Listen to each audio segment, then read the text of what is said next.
বর্তমান সরকারের কার্যক্রমে গতি আনার জন্য জাতীয় নির্বাচনের আগে স্থানীয় নির্বাচন করার আহ্বান জানিয়েছেন গণ অধিকার পরিষদের সভাপতি নুরুল হক নূর। দুপুরে রংপুরে দলটির জেলা ও মহানগর কার্যালয়ের উদ্বোধন শেষে সাংবাদিকদের এসব কথা বলেন তিনি।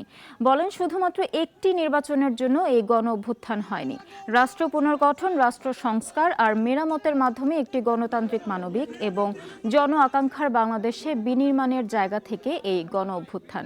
কাজেই সেই অনুযায়ী রাষ্ট্র সংস্কার অনিবার্য হয়ে উঠেছে। বিতর্কিত নির্বাচনে জনপ্রতিনিধিদেরকে অপসারণের ফলে এখন আর স্থানীয় সরকারে জনপ্রতিনিধি নাই, যার ফলে স্থানীয় সরকারের কার্যক্রম কার্যত স্থবির, জনগণ একটা ভোগান্তির শিকার হচ্ছে। তাই আমরা দ্রুত বর্তমান সরকারের কার্যক্রমে গতি আনার জন্য, সরকারকে গতিশীল করার জন্য জাতীয় নির্বাচনের আগে স্থানীয় নির্বাচন করার আহ্বান জানাচ্ছি।